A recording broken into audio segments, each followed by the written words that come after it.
Are you like? All right, I'm going to try to share my screen with a PowerPoint.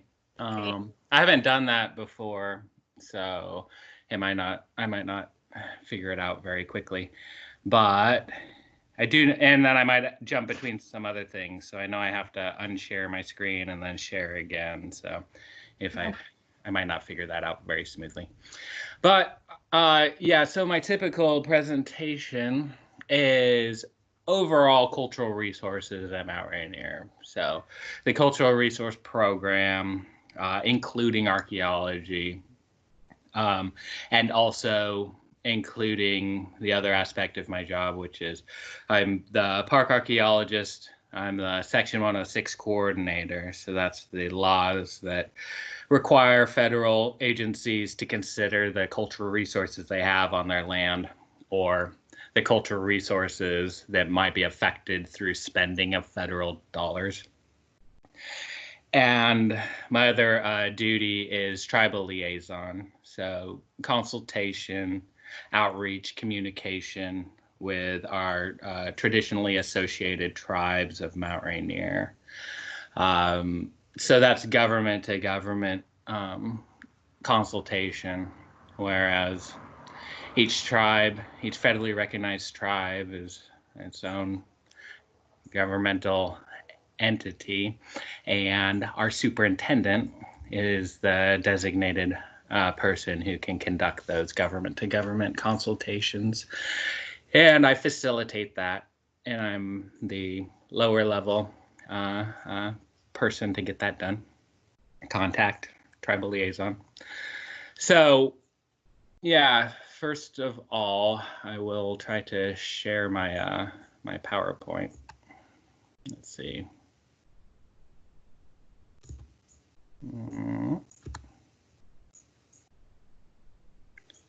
Wait, do I have to hold on 1 second? I might have to start this. There we go. Oh wait, no, I don't start it. I go here. Did that work? Yeah, we see it. Oh, okay. There we go. So let me find my notes.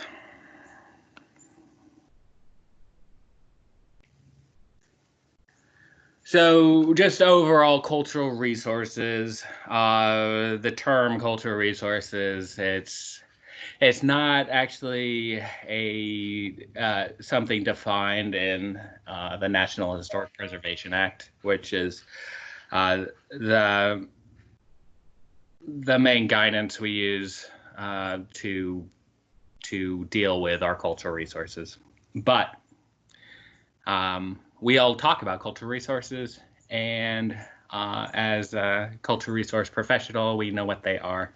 So cultural resources, what are they? They're our cultural history, our historic built environment, like our historic buildings, anything we've manipulated in the past, our landscapes, and our cultural material past, like our archaeology,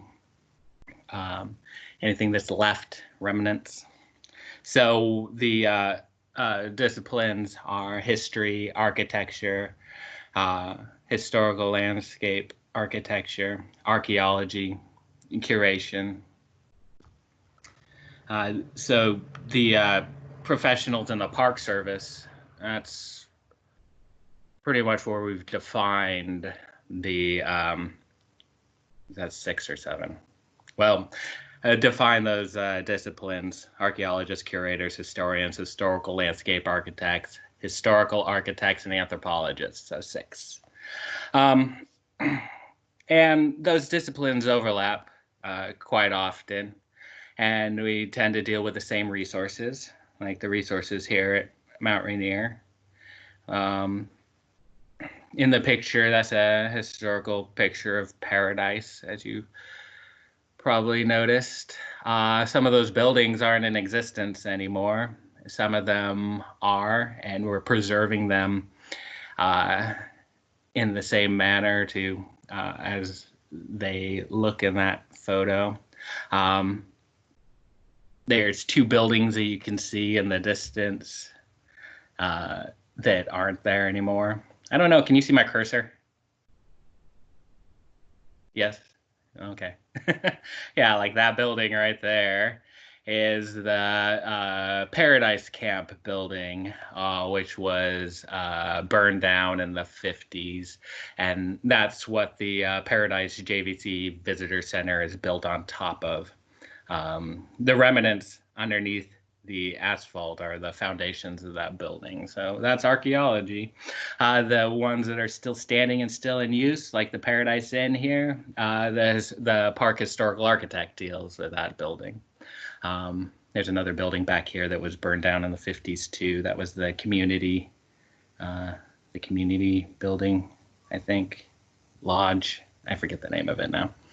And then tying them all together is the historic landscape.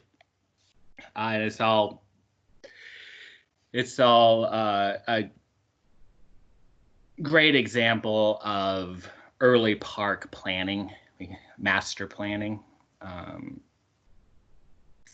specifically for Western parks.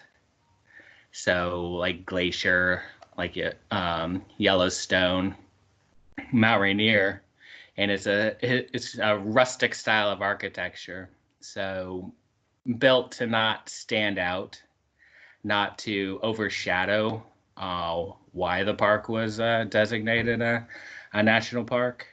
I mean, you come here to look at Mount Rainier, not to look at some strange looking visitor center that looks like a flying saucer. We used to have a visitor center that looked like a flying saucer, if you didn't know that.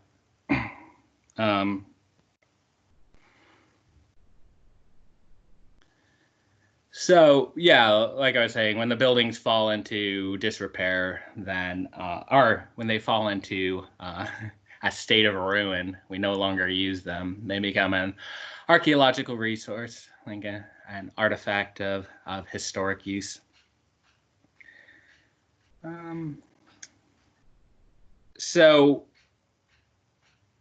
cultural resources, what are the ones that we care about here at Mount Rainier? Well, all of them, but what do we have here at Mount Rainier? We have, as I was just talking about, the history of Mount Rainier's early development and National Park Service development events. So the National Historic Landmark District, which encompasses most of our built environment in the park, has a period of significance from 1904 to 1958. So 1904 was the park established in 1899. 1904 was when the park decided to begin building the road to Paradise. Then the Squally entrance on up to Paradise began 1904. You could drive up to Paradise by 1911. And then there was a continued push with actually employed Park Service landscape architects to develop. They weren't historic landscape architects at that time. They were just the landscape architects. Now we use historical landscape architects to keep everything in the same compatible style, rustic style as the original design. Planned out Paradise. They planned out the Nisqually entrance. They planned out Longmire. Those are all historic districts that have been consolidated into the National Historic Landmark District. And then other periods of development, the Civilian Conservation Corps, we had 6 camps in the park, all around the park. They mostly did campground work. They built some of the houses in Longmire based on the plans that the landscape architects and architects had designed for this rustic style. And they worked on trails. There's some references that they worked on the really detailed rock work you see along Stevens Canyon Road, Nisqually Road, bridges, but those were all Bureau of Public Roads contracts. So they were actually contractors who built all those very engineered structures. The CCC, while they did do buildings and worked on campgrounds, they weren't as skilled of laborers. Other periods of design is Mission 66, which 50-year anniversary of the Park Service. We wanted to, I wasn't around back then, so it wasn't we. They wanted to renew the infrastructure. And so Rainier has a lot of Mission 66 construction. Now, it's fairly recent that we've had to start caring about Mission 66. I mean, this year we have to look at buildings and at historic properties that were built or used in 1970. So Mission 66 is well within our historic period now. And you're sitting in a Mission 66 building right now, which has been determined eligible by the park. And we've had concurrence with the state that the Ohanapekosh Visitor Center is it's a good example of Mission 66 architecture of a Park Service visitor center. Yes, marvel at its beauty. Other periods of development, well, local and regional history. We have mining in the park. Mining took place prior to development in the park. This has always been, not always, but in the colonial period, public lands, forest reserve, then the national park. But for private citizens to get access to these public lands and their resources, you could develop a mining claim, a mineral claim. And once you've got that approved, you had access to the timber and the water, and you could build buildings. Like at Longmire Springs, there was a hotel that was a mineral claim. At Ohanapekosh, the Hot Springs Resort started out as a mineral claim. So we have a number of those in the park. They were all transferred over to the park by the 60s, I think. I'm not sure about that end date. I'm kind of bad with the closer to the present dates. I'm a little fuzzier on that. Okay, and then we also have recreation, just the Wonderland Trail, other recreation in the park in the early development period. We have a lot of sites along the Wonderland Trail that haven't been relocated, but just through historical documentation of camps by the Mazamas and the Mountaineers. And then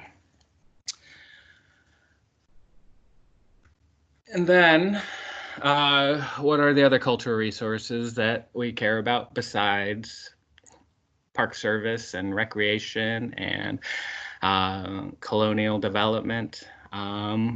Well, we have the fact that Mount Rainier was the traditional lands, was the homeland of many different tribes in the area, native tribes in the area. Now, there are 6 federally recognized tribes that we consult with and recognize that have traditional association with the park. And these yellow polygons on the map are the reservations. So 1855 treaties were signed that ceded the lands, well, everything except for these reservation lands.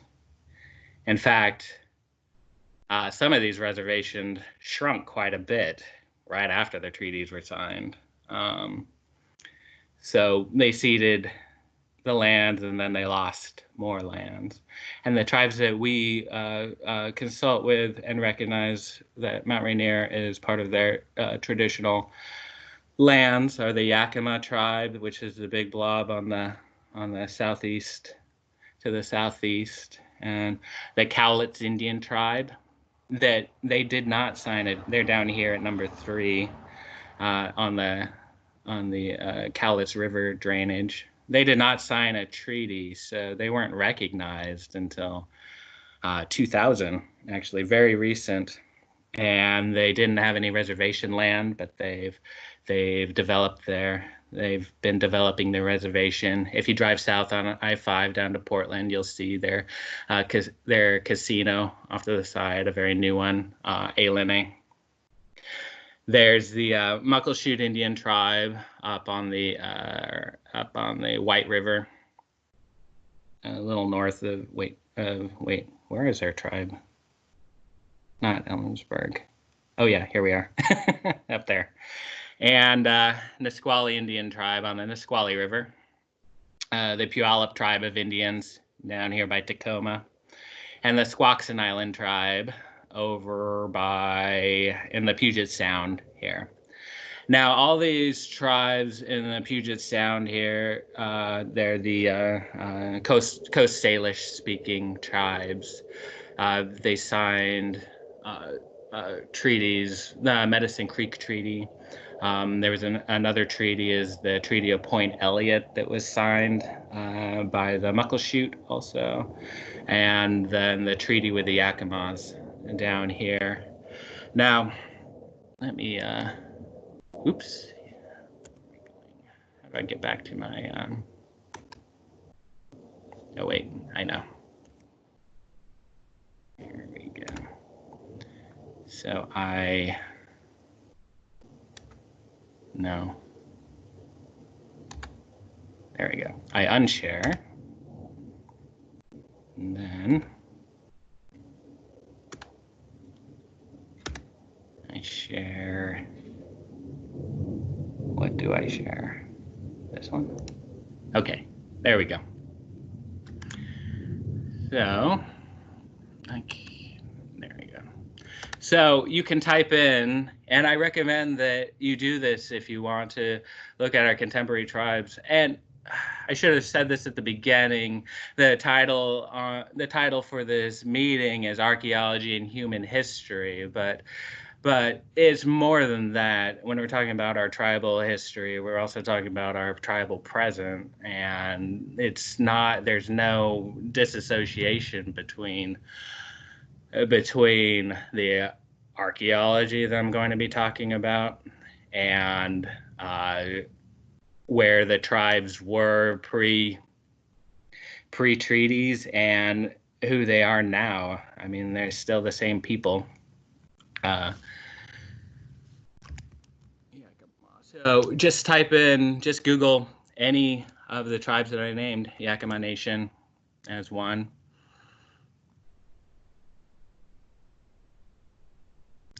And there you go, just their first website, or just the front page of their website. And right here in the corner, Treaty of 1855. I mean, you can find the treaty on any government site also, but you can also see more of their history, the story that they want to tell, the story that's available to the public. And each treaty contains the same languages in the section about what resources they are reserved rights for the tribes.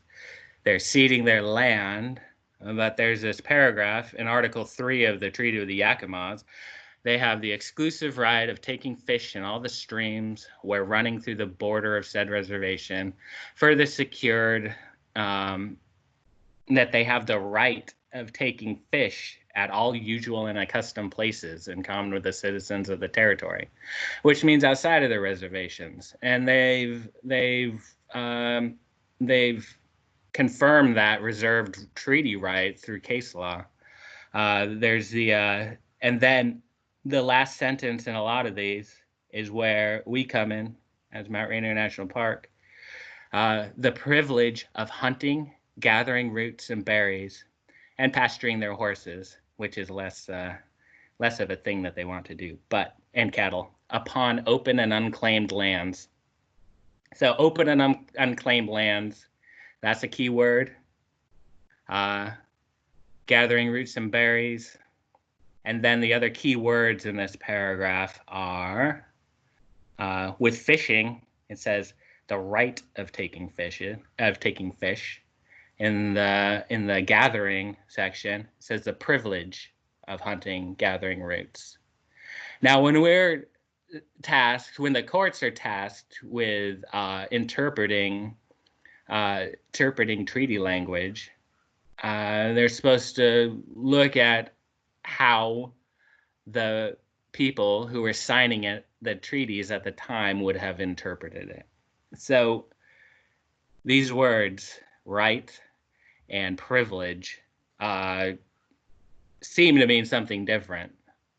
But at the time of signing it, tribes will say that's the tribes today, when they're arguing about their reserved rights, will say that there is no difference between that.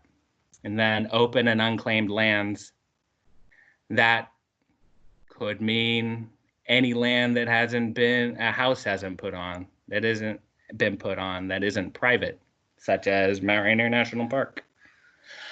So because those aren't as obvious of an interpretation as the right of taking fish in all their usual and accustomed places, we have disagreements in case law and how we manage our public lands, such as Mount Rainier National Park.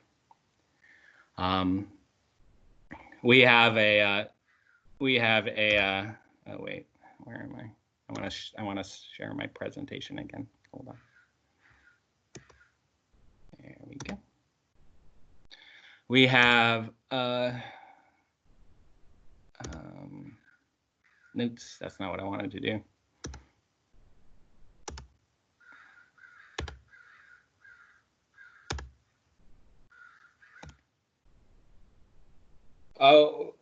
We have our management team here at Mount Rainier wants to have partnerships with the tribes, wants to accommodate their needs and access to their traditional homelands. I mean, I was talking to Nisqually the other day, and they were going back through their list of accomplishments that we've done at Mount Rainier with them and the other tribes, and she had a list of all the topics we discuss every year, and the only one that she could point to that we've accomplished so thus far is fee-free entrance to the park. So tribal members can come into Mount Rainier National Park without paying. Oops. And but that's a very small accomplishment, and there's so much more we need to do to correct what happened very early on with treaties with stopping traditional use in Mount Rainier and the other parts of the Cascades. And we're trying to do that. We're in small steps. Showing in the treaty language just is one of the biggest impasses that we have right now, because when tribes send requests to me, they want to come in to the park and they want to gather medicine. They want to come in and gather plants. And we just don't have a method for doing that through their reserve treaty rights. So that is our impasse. But as you can see in this picture, there's a clump of bear grass. We did a 5-year study within the Squally tribe where they came in, a research study. They came into designated plots and picked bear grass, peeled cedar bark and pipsissewa or prince's pine for medicinal purposes. I'm not sure exactly what, and it's not...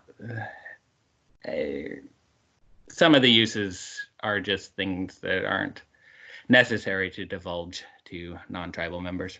And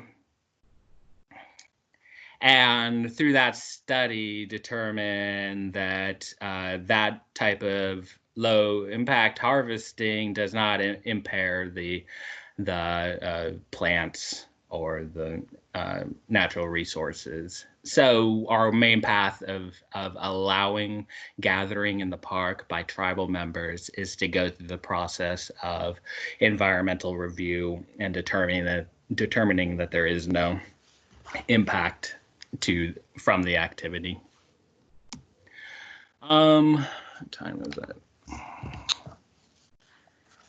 All right, so I'm going to stop there on tribal stuff so that you guys have time for questions later, and I'll go into archaeology. So what do I have here? Archaeology in the paleo environment for 9,000 years. So Mount Rainier, well, it's a volcano, so we have a lot of ash on the mountain.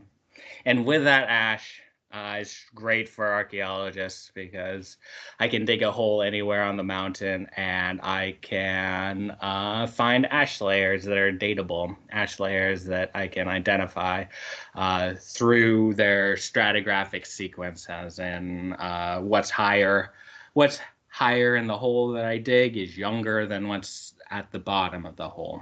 So if I have those ash layers in order, I can say that ash layer came from Mount St. Helens and it's 500 years old. That ash layer came from Mount Rainier and it's 3,400 years old. And the 9,000-year-old date is there because geologically, that's the first time that Mount Rainier would have been hospitable to human habitation. And when I'm talking about human habitation, I'm not talking about a village on the mountain. I mean, it was just like it is today. You're not going to set up a permanent residence at Paradise. Well, I guess maybe people. Well, that wasn't a good example. You're not going to have a permanent village on Mount Rainier. Our permanent village is when I say our, I mean archaeological sites are outside of the park. There's permanent villages on the river systems, but very connected to the sites that we find in the park. So at Ahanapakosh, there are many small prehistoric sites on the terrace that you're sitting on right now that date back as old as 7,000 years. There's multiple components. There's a 3,000-year-old component. There's a 7,000-year-old component, which means people have been coming to Ahanapakosh for consistently for thousands of years. And the artifacts that we find at Ahanapakosh, they're consistent with artifacts we find lower in the Cowlitz watershed in permanent village sites. So we know they're coming up the the Cowlitz drainage, but then there are also transportation routes that are coming over the crest of the Cascades and down into the watershed and to Ohanapekosh.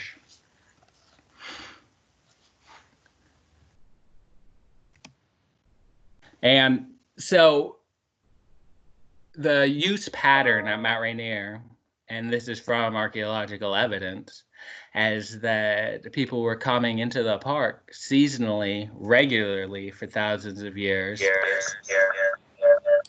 They were spending their summers in the park. They were setting up base camps at the tree line, and they were sending out smaller parties higher up in the subalpine meadows and the alpine zones for hunting and for gathering plants, berries, and medicinal plants.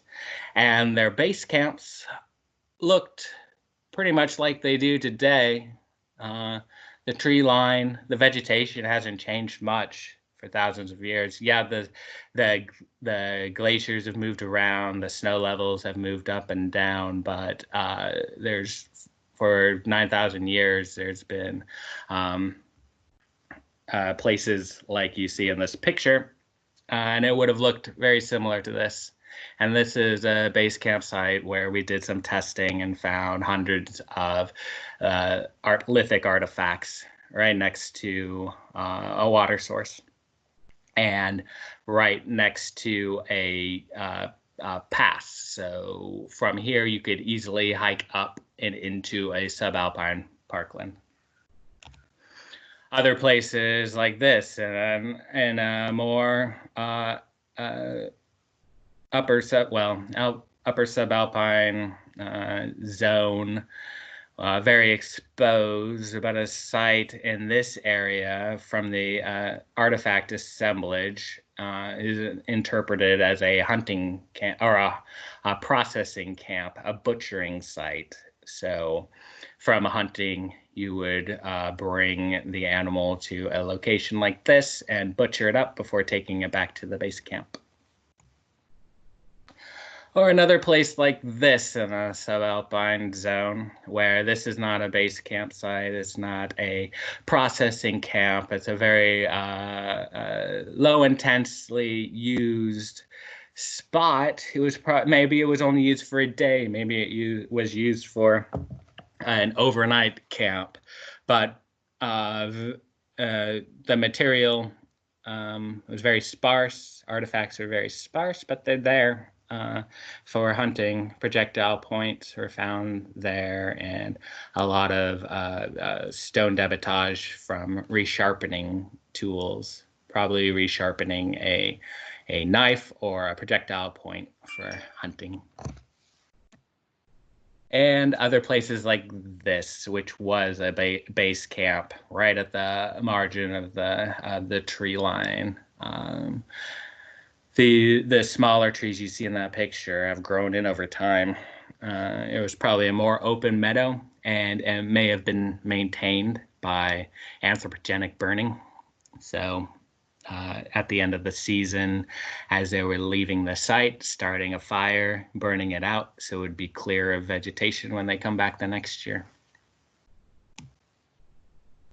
And sites like this that are very high up, and the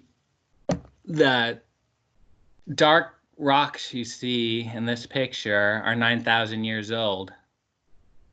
So the surface here has not much deposition at all. The things you find on the top, on the surface there, could be 9,000 years old. They could be 2,000 years old. And the unique thing about this side is that the material used to make the tools were made from the lighter gray rocks here. So I call that expedient tool making. You show up here, something's broken in your toolkit, and you use the the rocks that are sitting around and that are suitable for making a tool out of. And those rocks are andesite. So that's the bedrock of the lava flows from Mount Rainier. And other base campsites like this, which also was, we have evidence from a core in the middle of the lake that there was fire frequency in this area increased about the same time that the habitation, that the prehistoric habitation had increased, the pre-contact use in that site had increased. And so you can kind of see from this photo, but this lake is right in the middle of a basin, so high wall basins all around. And if you kept this managed, if you burned out the trees on the other side of the lake, huckleberries would come in very thickly.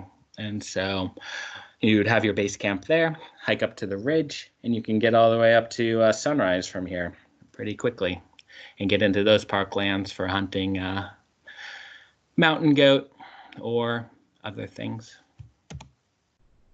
And this is Ohanapekosh. And this is in the campground in Lupe. Got lots of sites.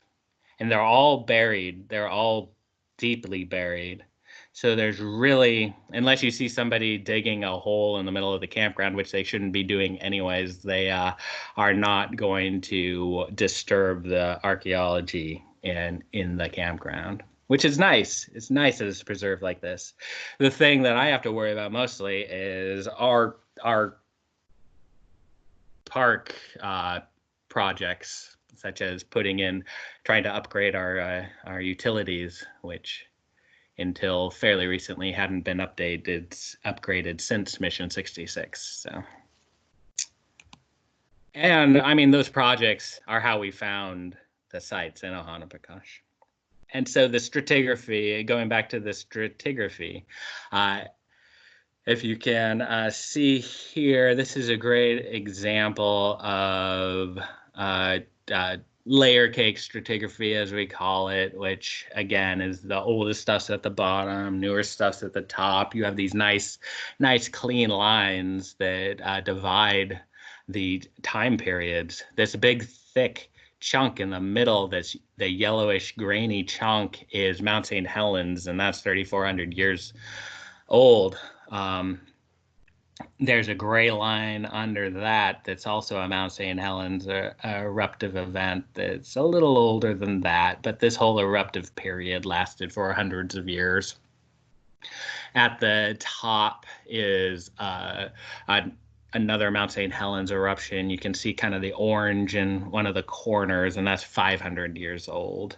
And near the bottom, there's a little yellow lens in here, and that's Crater Lake. That's Mount Mazama, 7,600 years. And other stratigraphy that's less clear, less layer cake like. But these patches up here are Mount Rainier. So if you're out in the field and you see this in like a stream cut or in the side of a trail cut, and you see finer grained, kind of kitty litter looking ash, that's likely a 500-year-old Mount St. Helens eruption or a 3,500-year-old Mount St. Helens eruption. You have to kind of know what layers are above and beyond, below to identify which one it is. If you see big pieces of pumice, or even small pieces of pumice, like up at Sunrise, there's pumice all over the ground. That pumice is 2,200 years BP, and that's from Mount Rainier. Anytime you find pumice on Mount Rainier, it's coming from Mount Rainier because that's not going to fly very far. The finer grained ash is coming from St. Helens. So those are the three volcanoes we have represented on Mount Rainier. Mount Mazama, Mount St. Helens, Mount Rainier. And this one, you can see this vertical layer here and another vertical layer here and some here also. What that is that's a tree that had grown down, an old tree, a prehistoric tree that grew down post the ash event that's represented in the gray. So it's older than 2,000 years old, and it's younger than 3,400 years old, because that's the Mount St. Helens. And that tree tipped over that long ago and pulled up the underlying layers with it. So I always think that's a cool picture showing the prehistoric tree fall.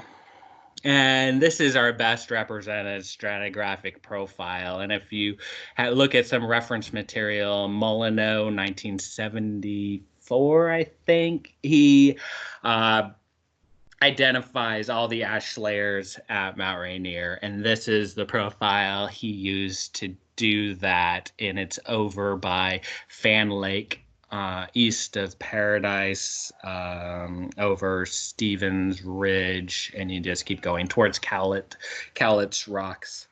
And so I found it and then scraped it and got a new picture of it a couple years ago.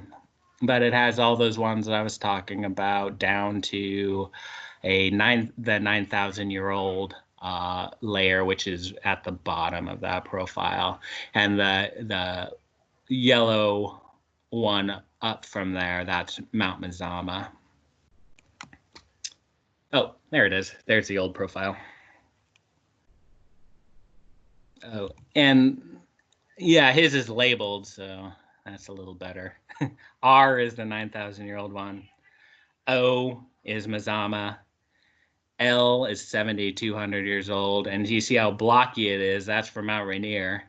D is also blocky. That's for Mount Rainier.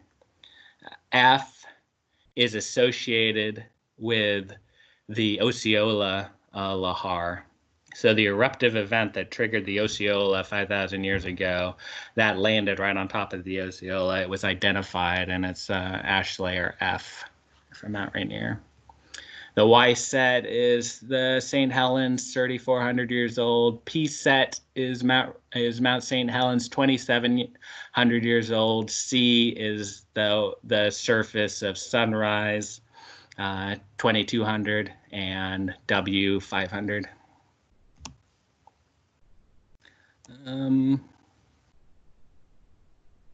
Yeah, and so I find intact stratigraphy in unlikely places, such as underneath parking lots up at Paradise, and the blocky stuff above is all fill, but then you have the nice intact stuff below there.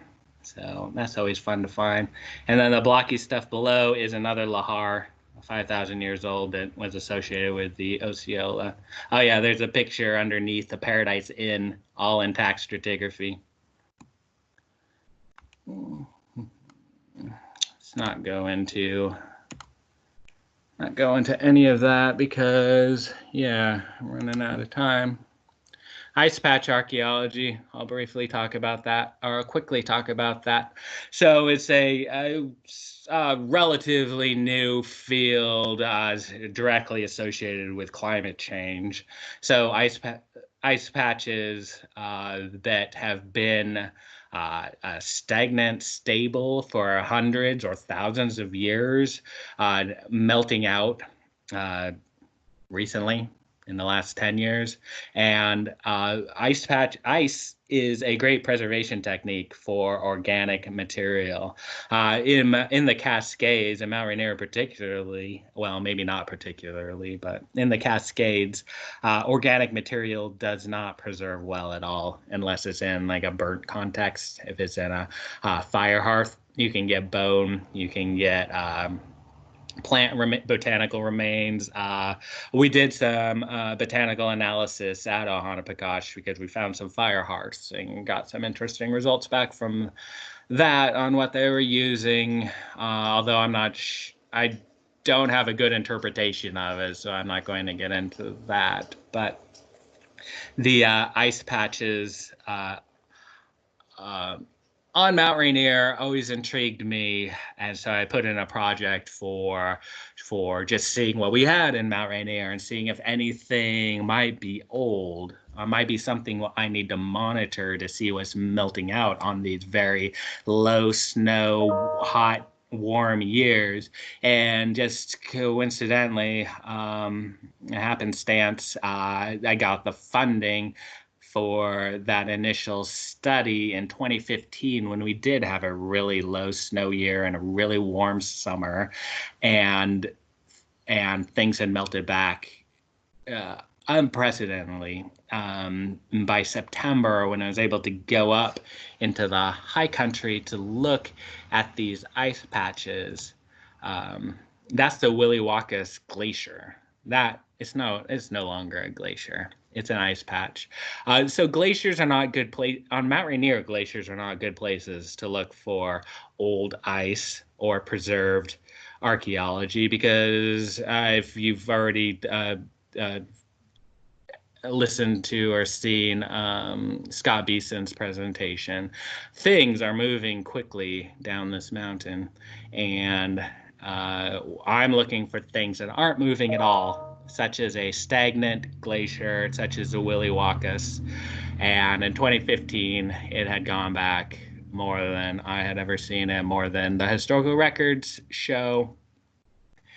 And so I was trying to identify what ice patches would be good to monitor, which might be old ice and which might contain things that are going to melt out, and found at least that's different. Found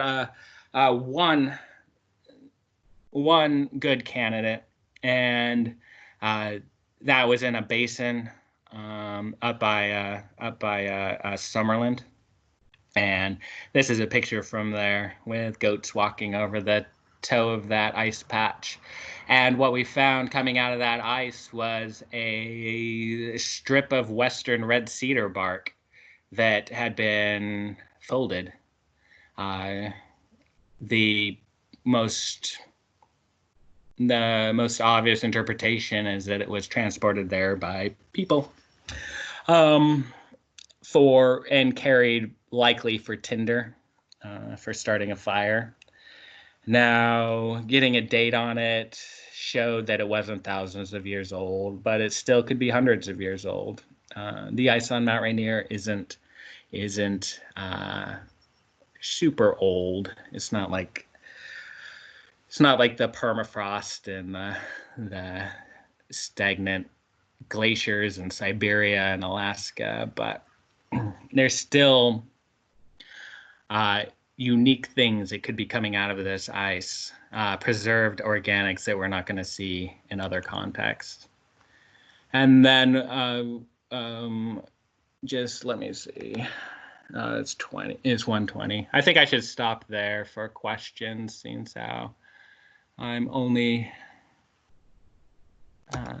slated till 1:30.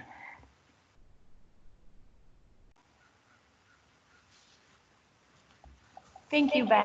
Mm-hmm. I do think folks here have some questions. Are you getting echo? Are you getting an echo of my voice? No, I'm not, but I'm getting it's kind of cutting in and out. Okay, we can hear ourselves twice over here, so it might be kind of weird. And if other folks on the call, feel free to jump in as well.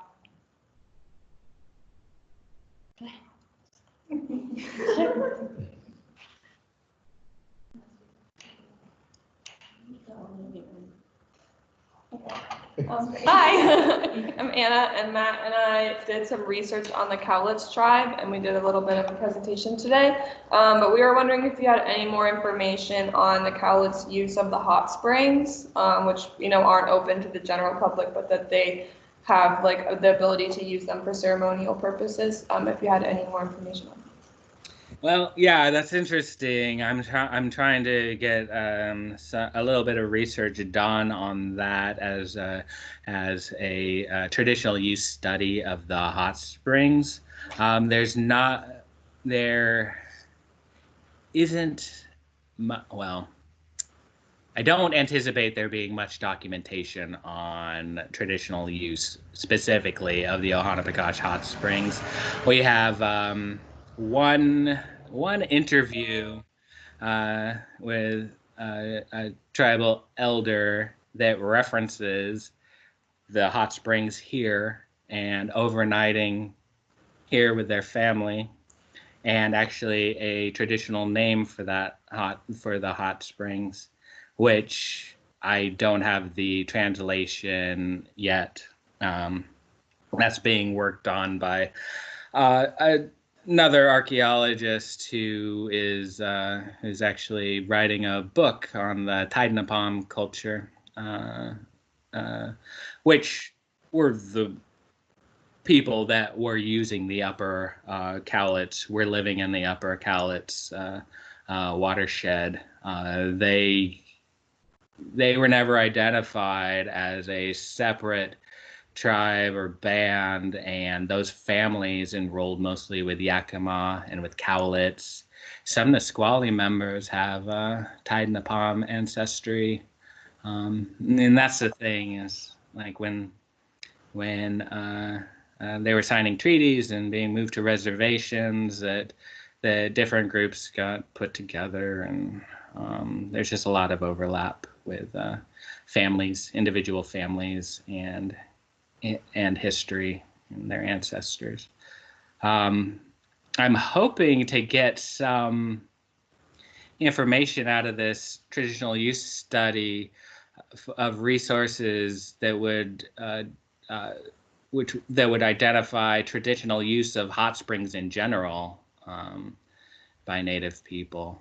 And then we can interpolate, or we can use it as indirect evidence along with the archaeological record here in the campground. Because the archaeological record in the campground, why are people here? They're not here for the fish. They're anadromous fish don't make it all the way up to Ohanapekosh. There's not a big enough fish run currently or historically that would have supported a fishery. I mean, the closest fishery site is down near Lowiswis, the Forest Service campground out there.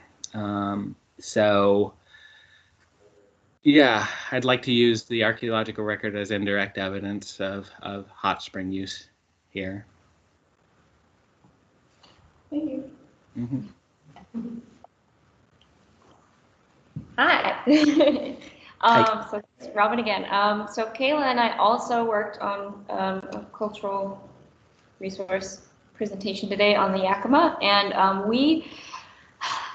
we're having a really hard time trying to find at least recorded contemporary use of Mount Rainier resources by the Yakima. So I guess my question is, I'm sure, individuals of the Yakima Nation come and visit Mount Rainier, but I'm wondering if there's anything, I don't know, concrete that you could tell us about that.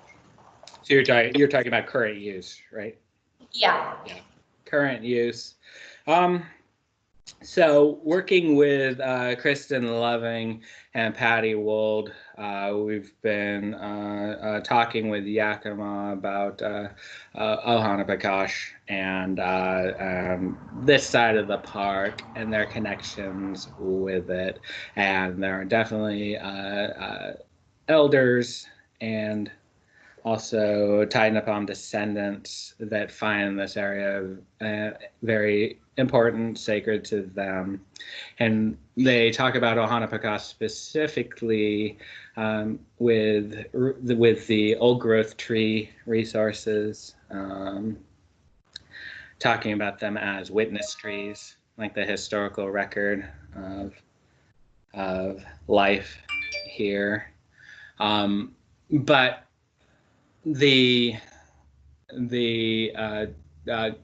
contemporary use, like in an organized way, we don't have. I don't have. I haven't facilitated that.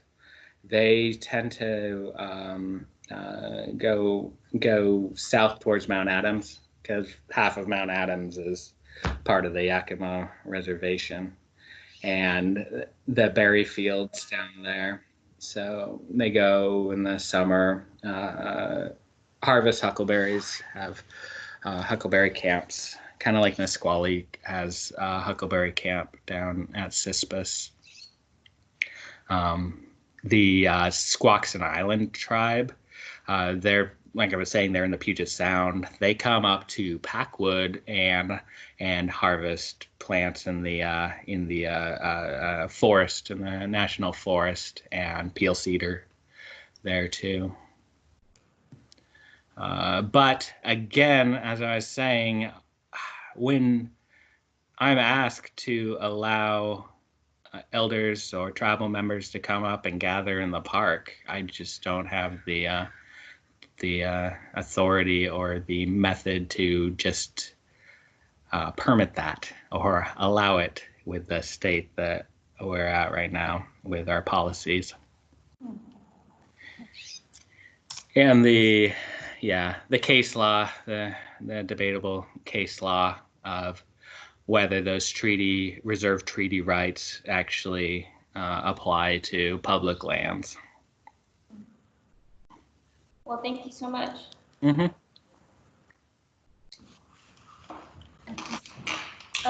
This is McLean. I had a question about, I guess, like the history of archaeology in the park, and like what are like the earliest or the earliest archaeology done in the park, or if there's any like amateur archaeology types.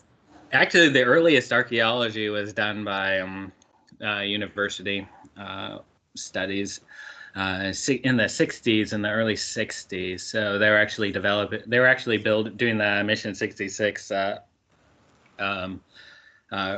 rehabilitation of Stevens Canyon Road, and they're at the Snow Lake, Bench Lake parking area.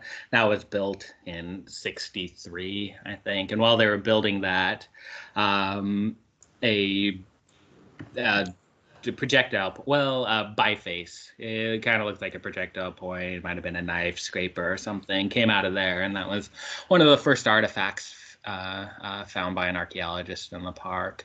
That, along with a rock shelter, which was a targeted location, because archaeologists coming into Mount Rainier, they're like, huge park, where should we look? We have to have a targeted search area. And so they started going to identified rock shelters first and found human presence there for thousands of years. Cool. Mm-hmm. Yes. Oh.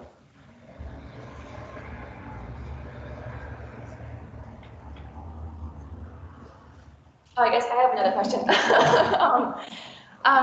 How do you, like, when you find an artifact, how do you like deal with the site? Like, what's the process of determining if you want to excavate or just do a field survey? Well, excavation shouldn't be done lightly. Anytime you dig in a site, you're destroying it. Removing the artifacts from their location is destroying information. As archaeologists, we try to do it systematically, and we try to record every detail that we can think of as we're taking artifacts out of the ground, so that that information can go with those artifacts.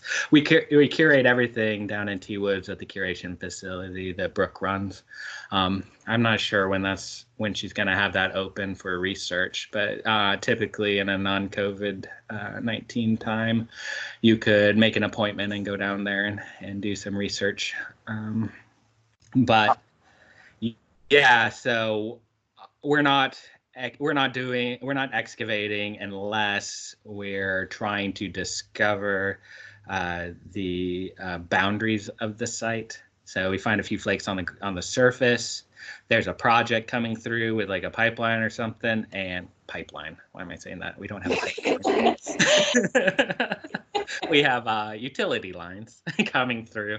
I will need to dig around the perimeter of those artifacts to see if the site extends into where they're planning on digging. But minimal, so that I'm not destroying too much. Makes sense. Thanks. Ben, if you have time for one more question, Sure. It would be awesome if you could provide guidance to this group of interpreters on what to do if a visitor walks into a visitor center with some sort of cultural artifact. Oh yeah, of course. So if you can get as much information from them as possible on where it was located, and if they have photos of the location that they collected it from, and let them know that they shouldn't collect things, that they're federal property, and they're destroying data by moving artifacts from their location. I have these rack cards that I provide you guys every year that you can have on hand at the visitor center that lay out those things about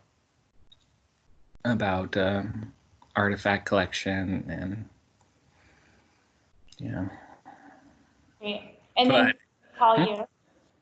Oh yeah, and email me, send it in, and the park mail's fine too. Well, maybe not. I don't know. Well, send it to me in a way that it's not going to get lost. That's for sure. My offices are in the warehouse now, and in Longmire. Okay. Yeah. Thanks.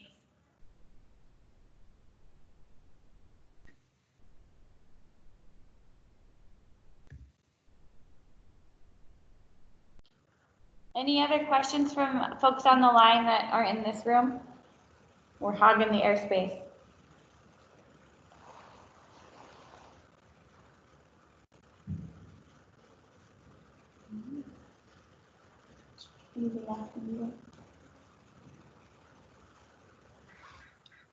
Okay. Well, thank you again, Ben, for being here with us today. Really appreciate this info. And if folks have follow-up questions throughout the course of the season, what's the best way for them to reach out to you? Through email. I'm gonna be teleworking some, and I'll be in the office some also, but not regularly. Okay, perfect. Go ahead. Sorry, Ben, I did have a question. Yeah. Just came to mind. Has there, from your interactions with certain tribes, is there any direct action from them on how they want their stories told or represented within the context of like NPS, Interp? Mm-hmm. Yes, definitely. So working with the Squally, that's how Kayla came up with that document, the interpretive themes in the Nisqually tribe, and that was edited and okayed by Netzi Bullchild at the Nisqually tribe, and she is hoping that she can provide us we can collaborate just like that, so that we have that information to use in telling their story, so that we don't need to go to them every year and say, so tell us about your tribe. Mm-hmm. And then we're also working with them to try to update our interpretive media, and working with Kristen and Patty to update that, to actually have some story about contemporary tribal presence in the park. And I mean, it's just not there yet. And yeah, we're working on putting those things out there so that the public can stop at a wayside and see something. We're also looking at native names for places and locations in the park. I got a lead on a list of Tide place names inside the park. And so hopefully we can work with Cowlitz was it Cowlitz? Oh yeah, for Cowlitz and retired archaeologist for the Gifford Pinchot Forest, Rick McClure. He's the one writing the book on Tide Napalm. Yeah, he has those place names and that we could potentially start interpreting. Cool. Thank you. Is that's really neat to hear that the Nisqually guide got revised and approved. Mm-hmm. Do you have it? No. Oh, because I was talking to you like, oh yeah, just start distributing that. Okay, so I sent it to Terry. Have the revised version. Yeah. That would be really great. So those things that we can use with the public, they've been vetted by by NETSI. Yep. Yeah. Yep. Okay, cool. Yeah, I would love to see that final copy and pass it along to the crew. Mm-hmm. Thanks, Ben. Yeah. Okay, I think with that, we will call it a day and let you get on with your life. Thank you. We appreciate you being here. Thanks. Thanks, Thanks, Ben. Take care. Bye. See you guys later. Bye. Bye, everyone else.